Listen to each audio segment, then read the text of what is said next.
Hello everyone, my name is Barton Morris. This is Travis Copenhaver.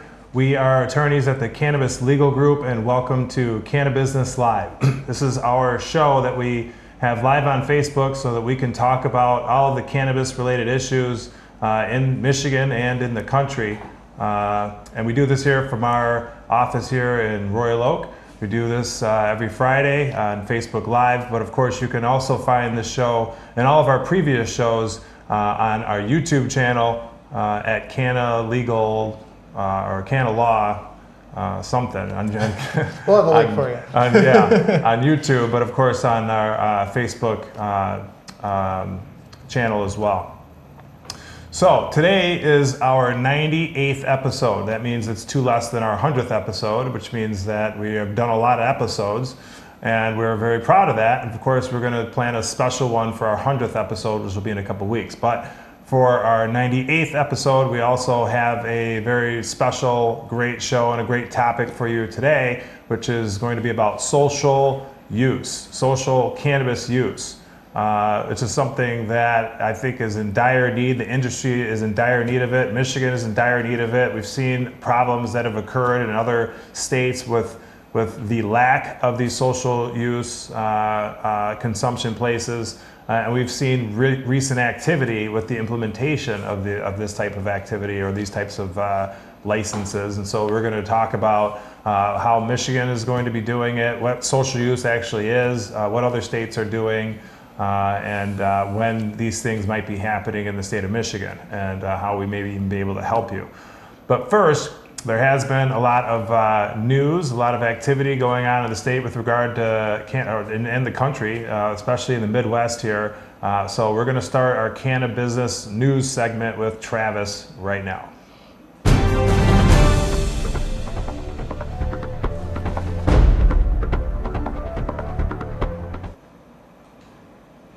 So the real big news story this week, and it was really breaking Friday when we were recording last week's show, is that the state of Illinois has officially passed through the legislative process adult use commercial laws and rules.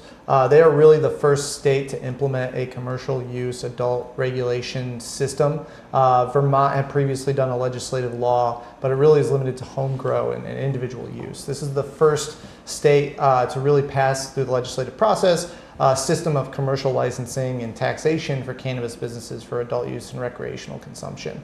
Illinois has a really interesting law. I'm not going to go through the real nuances of it, but there's a big emphasis on social equity, and there's a big emphasis on craft and smaller business models under Illinois' laws. They're being very optimistic. They're thinking that some of the first adult use sales in Illinois might start as early as January 1st, 2020. So it's going to be really exciting to see the second state in the Midwest implement an adult use program. That brings us up to 11 states in the United States that allowed adult use in some form. The other big story we wanted to report on this week is an update bulletin that just came out from MDARD, or the Michigan Department of Agriculture and Rural Development. They have some numbers for the industrial hemp agricultural pilot program. Basically, they have received 331 applications for grower licenses and 223 licenses for what they call processor handler licenses. And MDARD's reporting that there is approximately 25,000 acres of agricultural land right now licensed in the state of Michigan to cultivate industrial hemp. So it sounds like that pilot program has been very successful. There's still time to look into and apply if you were interested in cultivating industrial hemp under the pilot program for the 2019 growing season. We did a whole show on it a few weeks ago. You can find more information if you go to MDARD's website. You can just search for MDARD and industrial hemp. The application process is very straightforward, and I'd encourage you to look into it if you have any interest there. Just another news story kind of related to industrial hemp cultivation out of Grand Rapids. The Grand Rapids Farmers Market has determined that they're not going to allow the sale of industrial hemp products for the short term, given that they're citing there's no real clear, concise way to vet the products there. As far as we could tell in our research over the last few days, that's really the first kind of reaction to the pilot program. It's just an interesting one. We'll continue to watch the rollout of industrial hemp and how both municipalities, private businesses, and the economy in general reacts to how the ag pilot program is going to roll out here in Michigan. That's it for the news today. Let's dive into our topic on social use. So Barton,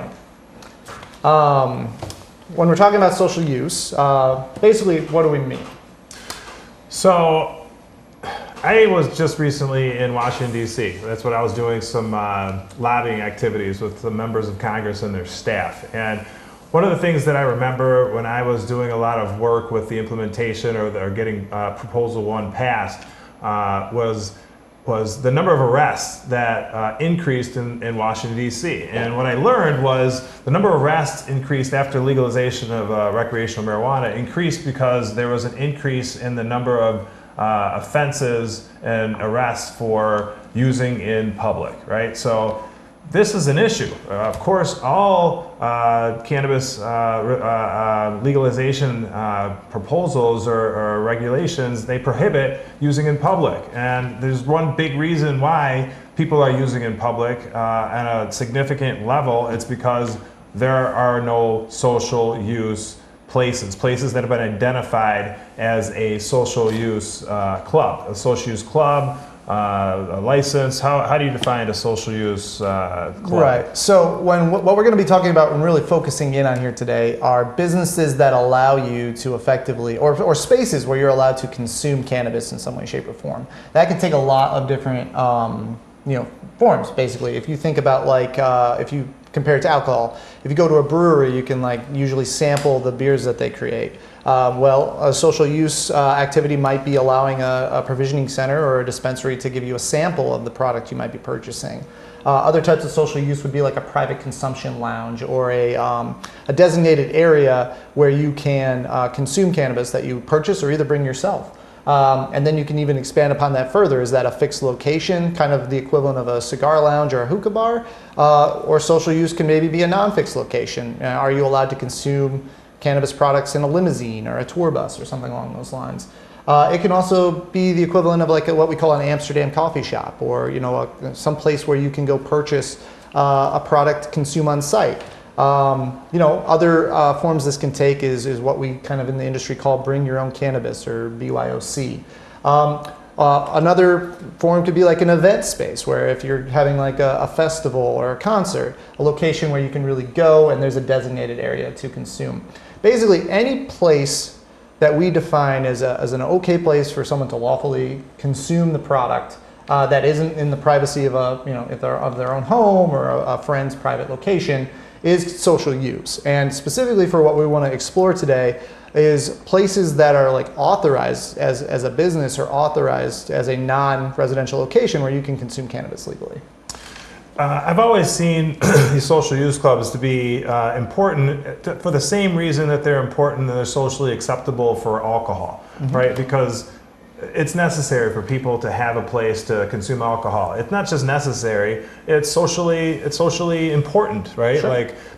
Bars, restaurants. These are places that people are expected to be drinking alcohol. And of course, I don't presume that's going to be the case for cannabis immediately, but I think in the long run it will be. And this is where we're going to begin that process. It is necessary for consumers to be able to have a place to be able to use it. Otherwise, they're going to use it on the street. But also importantly, it's important for them to have the opportunity to use it with each other and in the same space so that people can enjoy it together, right? Exactly, it's right there in the name. We call it recreational use of marijuana, and no one's going to consume this product by themselves. You're going to consume it with friends and family, and that's half the reason people are consuming it, to enjoy the impacts of cannabis, with their friends.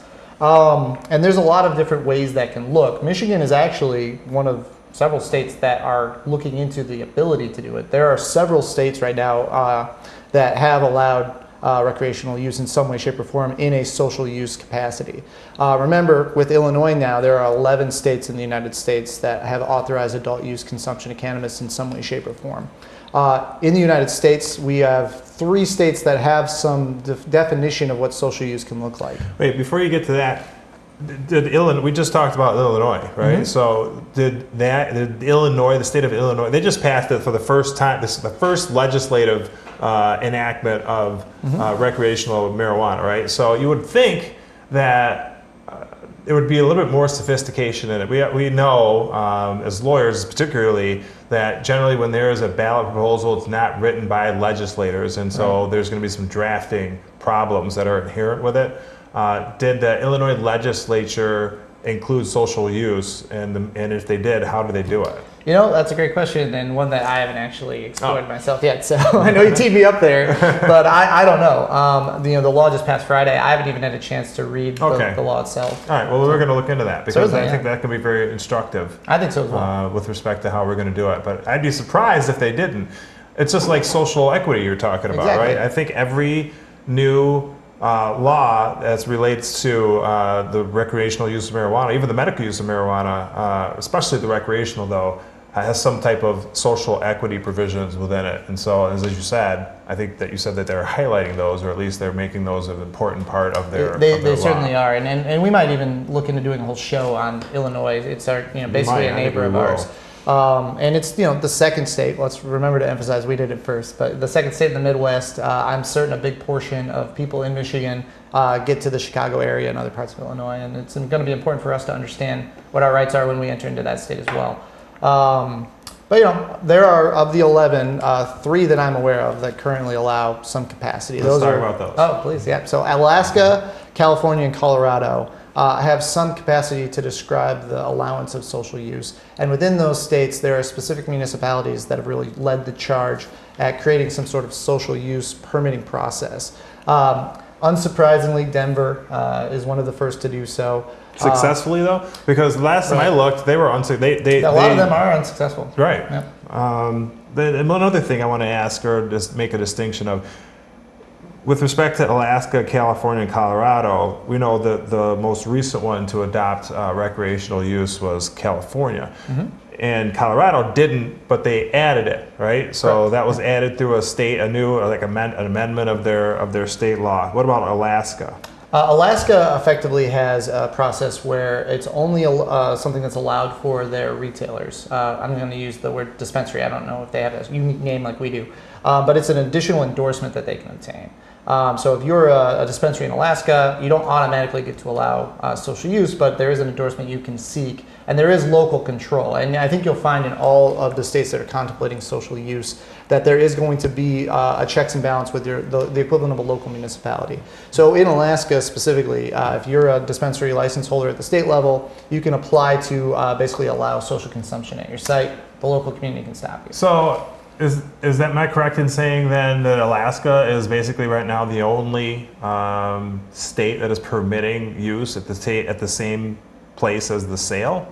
It's hard to say. I think that the way social use, it wasn't really kind of contemplated very directly in some of these other states. So a lot of the social use opportunities are really being driven by municipalities kind of figuring out how a business model like that can fit within the constructs of the state law that passed. And then in a state like Colorado, for example, being that first law to come through, they've amended and changed their law in a variety of ways. I know when Denver first was putting through social use ordinances, some of those first drafts effectively got shut off, and then there's a new version of it now. So social use is an evolving business opportunity in a lot of these states, and quite frankly, it gets complex to the point where it's going to be hard to really determine what their paths are. Luckily, here in Michigan, I think we have a much easier go of it. Basically, social use is contemplated by the Marijuana Regulation and Taxation of Marijuana Act, by the Michigan MRA, RTMA? I should know that acronym. Michigan Regulation and Taxation of Marijuana Act. Mr. TMA is how I remember it. Exactly. Well, I'm certain that an acronym shorthand will develop as this industry continues to use that law. But the way the law works is just like the medical law, the MMFLA, there are license types contemplated. Those are growers, processors, dispensaries, transporters, testing labs. But what our adult use law did is it allows our marijuana regulatory agency, now what we refer to as the Marijuana Regulatory Agency, or MRA, to basically create other licenses for other marijuana-related business types. And one of the ones that is clearly contemplated based on the language of the statute is the ability to engage in consumption of cannabis, on-site consumption. And related to that, it's also very clearly contemplated that event space or event type licensings are being contemplated.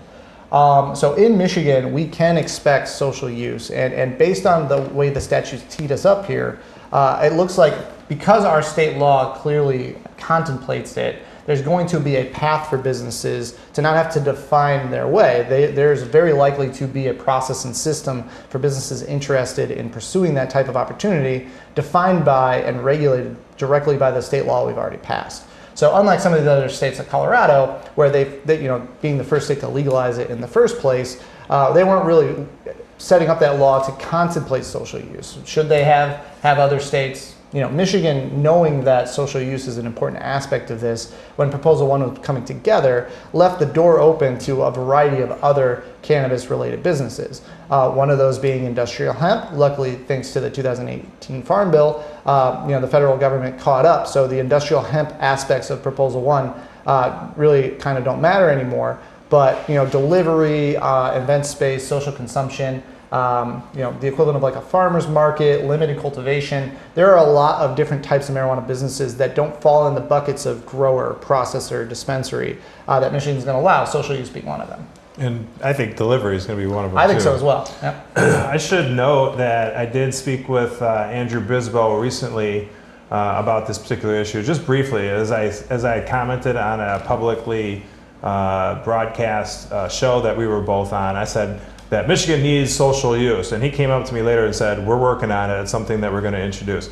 And I guess I should say I knew that they were going to. I mean, it's obvious, it's already permitted within our Regulation and Taxation of Marijuana Act, but he confirmed it, and I don't think that it's a breach of any type of trust, that I publicized that. I think pretty much a lot of people know that it's coming. They just don't quite understand it in what form. Like, for instance, are there going to be licenses to permit the use at the same place as the sale? Right, and that's an interesting question. Remember, we have rules and regulations and a statute for our medical licensing. We just have the statute at this time for our adult use licensing. And what we're expecting here is rules to be promulgated sometime this summer. It could be, in the next 30 to 60 days. But when those come out, we're anticipating a lot of information to be included in those rules, including, perhaps some discussion of how social use might look. But one of the things we know from the statute is there is a direct ability for both the state and local municipalities to define basically spaces and consider them to not be public spaces. And by defining them as not public spaces, that opens the opportunity for someone to lawfully consume cannabis. We should remember in Michigan, the MRA, I'm just going to say the Regulation, Taxation, Regulation, Taxation, Marijuana Act. I don't even know why I'm trying. Yeah, Apparently I can't get it. But the law itself says you can't consume cannabis in a public space.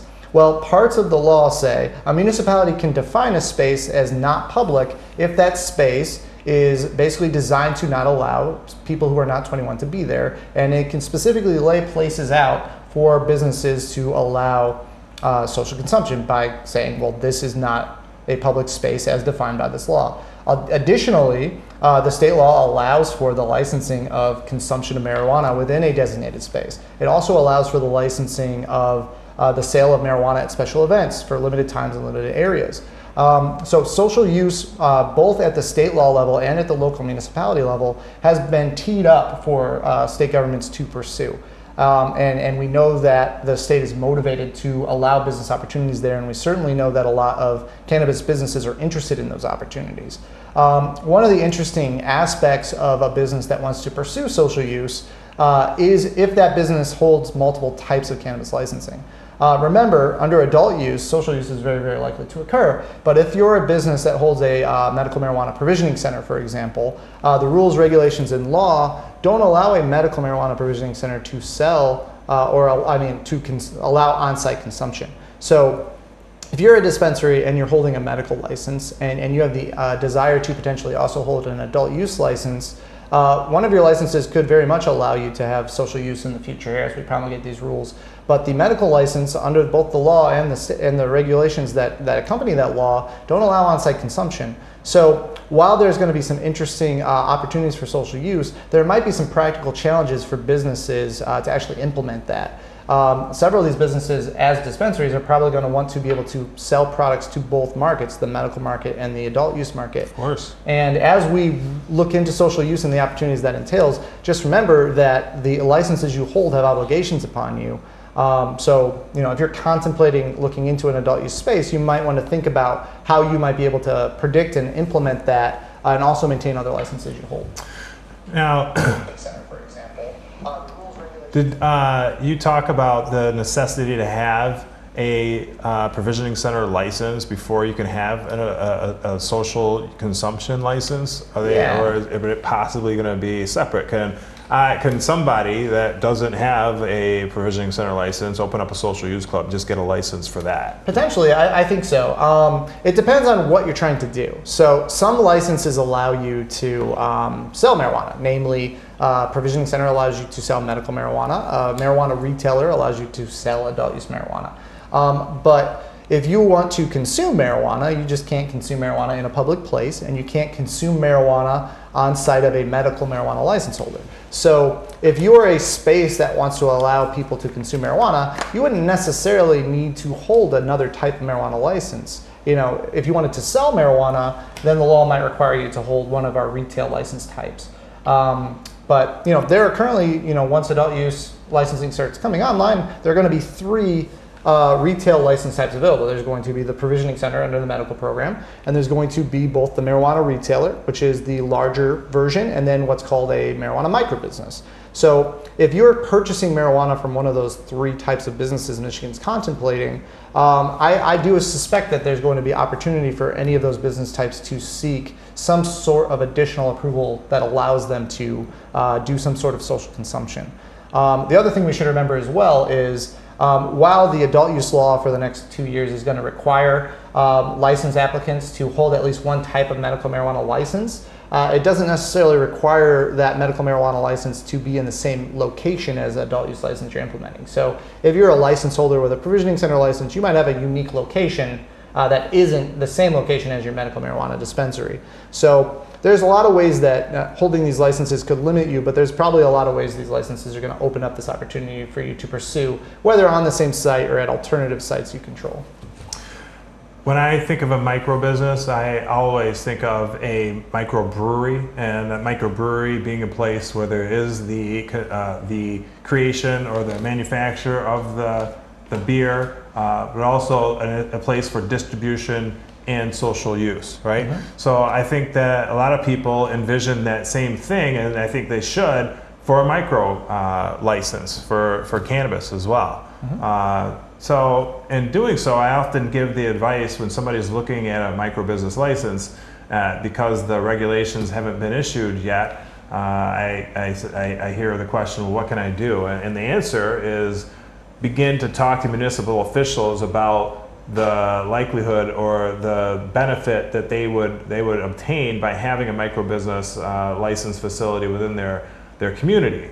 So it begs the question, or at least it addresses the question, what can somebody do in order to have a social use license within the state of Michigan? First thing you got to do is get the municipality to permit it, right? Because If that doesn't happen, then that municipality is not going to have it. Exactly, and what's very clear under the state law is that a municipality does not have to allow social use. So even if state law creates a licensing model for one or more types of social use businesses, that doesn't mean that every marijuana business in the state of Michigan is going to have that opportunity. Just like a municipality can opt in and out of our medical and adult use program, just like a municipality can limit the types of licenses available within either of those programs, a municipality is going to be able to either allow or disallow social use. So just like we've seen in all aspects of our marijuana laws in Michigan, there's going to be a strong ability for that municipality to have a say in what opportunities are available, which makes it very important for you who might be interested in this to develop that relationship with the municipality and encourage them to think about why it would be valuable to allow such a service to exist there.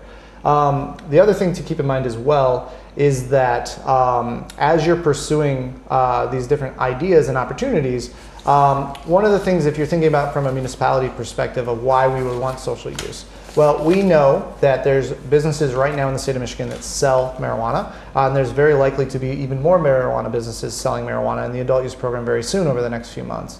But there's no place right now for someone purchasing that marijuana to consume it. So even people with the best intentions, as Barton was talking about before, are going to come lawfully obtain products, and it already happens in medical marijuana, and it will almost certainly happen in adult use marijuana. There's going to be people who come to these locations to lawfully purchase product and will have nowhere to really legally consume it.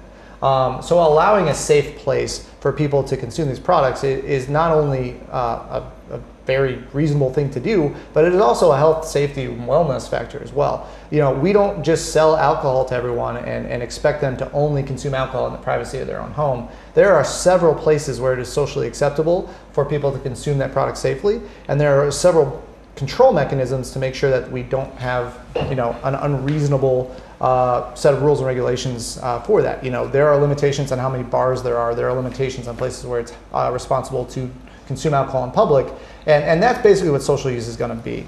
And social use is broad. You know, can you consume a beer in a limousine? Yes, you can. Can every person driving a car allow someone to consume product in that car? No.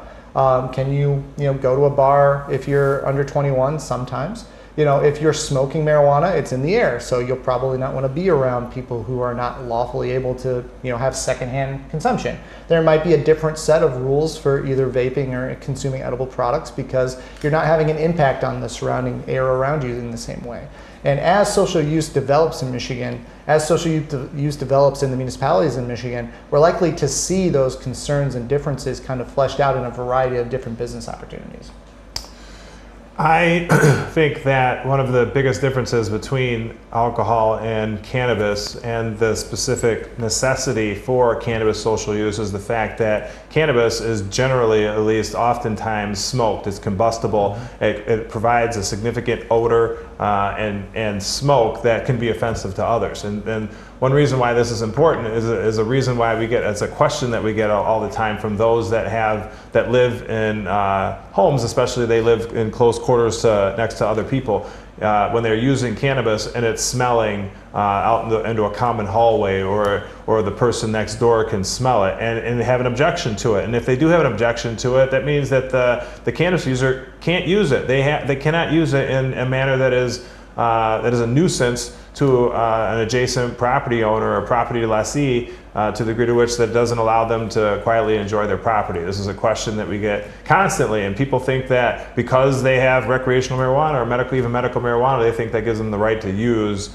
marijuana, even though it offends somebody that lives next door, and that's just simply not the case. And again, it's another reason, it's even a better reason that doesn't exist with respect to alcohol. People can drink alcohol and not necessarily offend others by the smell of the alcohol. With cannabis, that is completely different. All right, we could probably talk about this for quite much longer, but we're not going to. We're going to end it there, and thank you again for watching. If you made it this long, then that means that you were a super fan. Yeah. Yeah, but we very much appreciate those that do watch it. We know that people very much like the information that we provide them, so we're going to continue to do so. Please turn in next Friday where we'll do another episode. It'll be our 99th episode, and then of course the following week after that will be our 100th episode. Thank you again for watching. We hope everybody has a wonderful day, week, month, summer, and we will see you and talk to you again very soon. Thanks, guys.